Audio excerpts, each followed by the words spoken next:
¿Tú reciclas en casa? Porque yo no. Yo si acaso separo mis residuos en casa, pero por el momento no me ha dado por poner una planta de reciclaje en casa.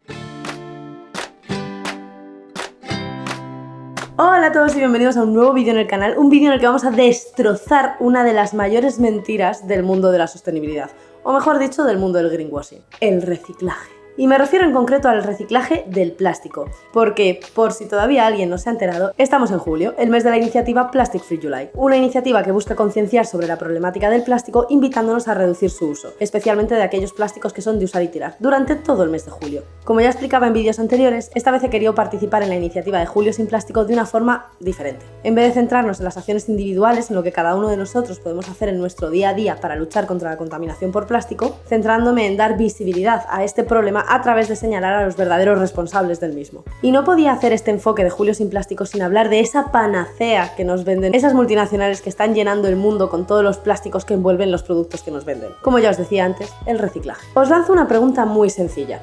Si realmente se reciclara todo lo que estas marcas nos dicen que se puede reciclar, ¿estaríamos con el problema de contaminación por plástico que tenemos? Si quieres conocer un poquito más en profundidad el problema que tenemos con la contaminación por plástico, te invito a que veas el primer vídeo que hice para este Plastic Free July. Lo dejo por aquí. Pues seguramente no se está reciclando todo lo que nos dicen que se puede reciclar. Eso significa que en el proceso de reciclaje algo está fallando. ¿Pero exactamente el qué? Pues vamos a verlo. Para entenderlo mucho mejor vamos a abordar el proceso de reciclaje desde tres perspectivas diferentes. La perspectiva del diseño del producto. Si ya desde que se empieza a diseñar un producto que se va a vender, se piensa en cómo va a ser su vida una vez se convierta en un residuo. Desde la perspectiva de la separación de residuos. Desde que se genera ese residuo hasta que llega a la planta donde se recicla, ¿qué pasa en ese proceso? Y desde la perspectiva del reciclaje como tal. Cómo los residuos, una vez clasificados, son reciclados para obtener materia prima que se puede utilizar. Y vamos a ver cómo, lo miremos desde donde lo miremos, encontramos muchas trabas, muchos obstáculos que hacen que el proceso de reciclaje no sea ni de lejos tan sencillo como nos quieren hacer creer.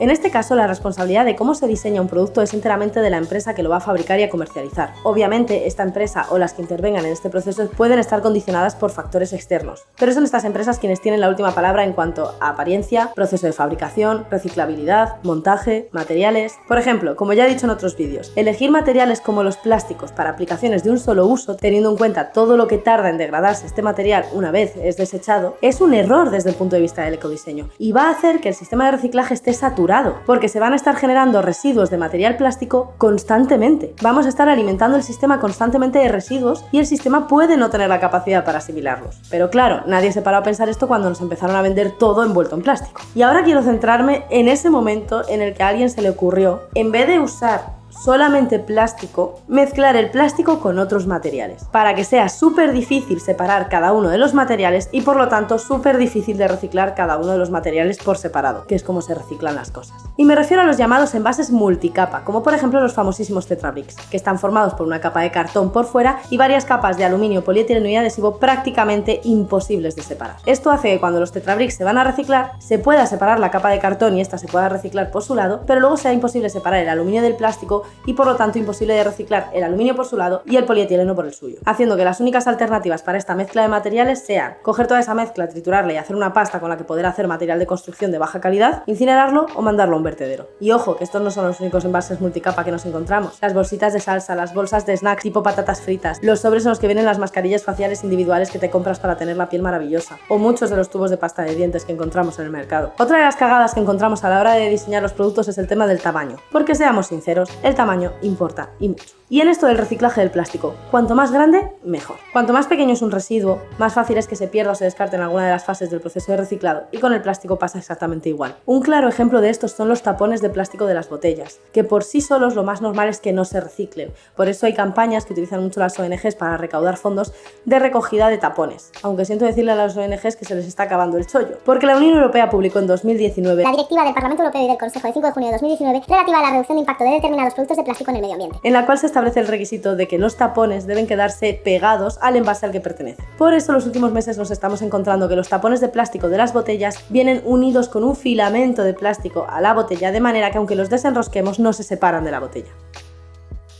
Desde el punto de vista de la separación de residuos, ya no es tan sencillo señalar a un solo responsable, ya que en esta fase del proceso de reciclaje intervienen muchísimos actores diferentes. Empezamos por los individuos, cada uno de nosotros en casa, que dependiendo de cómo funcione el reciclaje en la zona en la que vivimos, tendremos la opción o incluso la obligación de separar más o menos nuestros residuos. Y esto podremos hacerlo mejor o peor. Y en paralelo, también tenemos que tener en cuenta en este sistema a todas esas empresas e industrias que a lo largo de su actividad también van generando residuos y que de nuevo está en su mano separar más o menos, mejor o peor, los residuos de plástico que generen con su actividad. Pero después vienen las empresas de recogida y transporte de estos residuos. Y sabemos que a veces no hacen las cosas del todo bien. Ojo, que no quiero ser yo quien alimente el bulo de que es que luego lo mezclan todo en el camión. No, señores, no. Los camiones tienen compartimentos. Si tú ves que están tirando 2 cubos distintos al mismo camión, es muy probable que ese camión tenga 2 compartimentos. Como cuando tú te compras unas cestitas para poner en el cajón y separar los calcetines de las bragas. Igual, pero esto no quita que haya situaciones en las que efectivamente la empresa que se encarga de la recogida de los cubos de basura esté haciendo mal su trabajo y esté mezclando todo en el cubo. Si alguna vez veis esta situación, apuntad la matrícula del camión y contactad con vuestro ayuntamiento para denunciar esta práctica porque es ilegal. Porque volver a mezclar todos nuestros residuos, aparte de echar por tierra el trabajo que hemos hecho en casa, pone más difícil el posterior reciclaje de estos residuos, ya que siempre es muchísimo más fácil ir clasificando los residuos según los voy generando, que una vez se han generado todos, ir analizando uno a uno cada residuo para ver dónde va. Y aquí llegamos a la labor de las plantas de clasificación de residuos. Si os interesa conocer alguna de estas plantas y ver cómo funcionan por dentro, os dejo abajo en la descripción 2 vídeos de Javi de Todos Somos Reciclaje, que se coló en una de estas plantas y nos enseña cómo funciona desde que llegan los residuos hasta que salen bien clasificaditos para irse cada uno a reciclar a donde corresponde. Son un par de vídeos súper interesantes y estoy segura de que te sorprenderá más de una de las técnicas que utilizan en estas plantas para separar los residuos. Pero si estamos hablando de las trabas y los obstáculos que hay al reciclaje, no podemos evitar mencionar que estas plantas de clasificación de residuos, incluso con todos los sistemas automatizados que tienen y con todos los recursos humanos con los que cuentan para hacer este trabajo, no son infalibles. Siempre hay una parte de los residuos, una parte que podría ser reciclada, que no pasa los filtros y acaba siendo descartada. Es decir, que no se envía a reciclar. Por eso cuando yo escucho a la gente decirlo de no, yo paso de separar porque ya pago impuestos para eso y así genero puestos de trabajo. Vamos a ver. Esto es como las personas que van a una tienda de ropa y dejan la ropa tirada porque dicen que ya está la dependiente para doblarla y que es su trabajo. Esto es una cuestión de civismo. Cuando yo estoy separando mis residuos en casa, lo hago porque quiero ayudar a que el proceso del reciclaje sea más eficaz. De esta forma conseguiremos que la industria del reciclaje vaya siendo cada vez más eficiente y por lo tanto más rentable económicamente. Esto ayudará a que la industria del reciclaje crezca y se generen más puestos de trabajo, especialmente puestos de trabajo que requieren una mayor cualificación y que por lo tanto darán mejores condiciones laborales a esos trabajadores. Si no separo mis residuos, lo que hago es que la industria del reciclaje sea menos eficiente, que no se desarrolle tanto como podría y que esos puestos de trabajo que tan orgulloso estás de estar generando se dediquen prácticamente en exclusiva a la parte de separación de residuos, en vez de generarse los puestos que comentaba antes de mayor calidad. Pero nada, tú sigues sin separar en casa y tirando la ropa cuando vas a una tienda.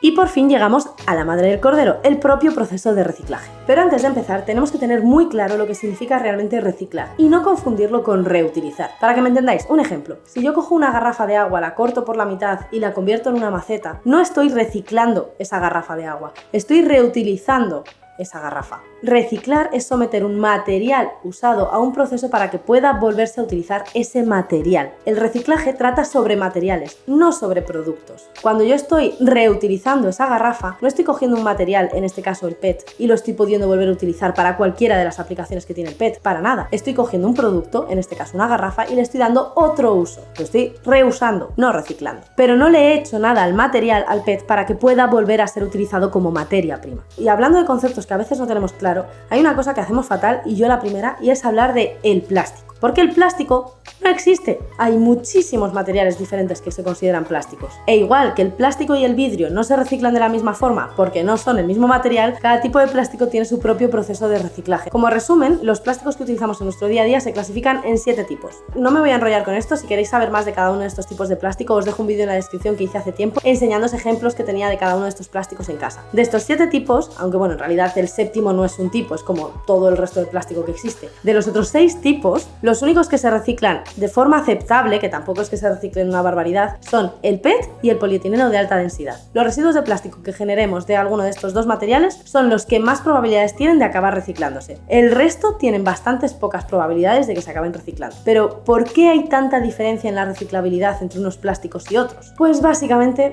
por dinero. La industria del reciclaje es una industria que necesita de mucho desarrollo industrial, requiere de infraestructura específica, de recursos humanos cualificados, y todo esto se traduce en que cuando quieres montar una planta de reciclaje tienes que hacer una buena inversión inicial. Además, durante el funcionamiento de una planta de reciclaje esta va a consumir energía, agua, recursos humanos, cosas que, además de tener por supuesto un impacto medioambiental y social, cuestan dinerito. Tal y como funciona el mundo hoy en día, si yo voy a montar algo que me va a consumir dinero es porque espero que antes o después me dé dinero. Siempre se busca el beneficio económico al hacer una inversión. Y el mundo del reciclaje no es una excepción. Hay tipos de plástico que, bien porque la tecnología para su reciclaje está más desarrollada y por lo tanto se han abaratado costes del proceso, o bien porque el material una vez reciclado tiene mucha salida, sale rentable, económicamente hablando, reciclar. Pero hay plásticos para los que, de nuevo, económicamente hablando, no merece la pena hacer la inversión necesaria para reciclarlos. Y si en la región en la que vives no hay plantas de reciclaje, por ejemplo, de PET, ya puede decirte Coca-Cola lo que le dé la gana en las etiquetas de sus botellas de plástico que estas no se van a reciclar. Pero un momento, ¿no es ilegal que Coca-Cola nos mienta en sus etiquetas? Sí, pero es que el problema es que no nos está mintiendo. Desde un punto de vista técnico es posible reciclar esa botella, pero en el reciclaje ya hemos visto que entran en juego muchos más factores que el que exista o no la tecnología para reciclar un material. Por eso cuando vemos los datos de cuánto plástico se recicla en el mundo vemos que no es ni la mitad de los residuos de plástico que se generan.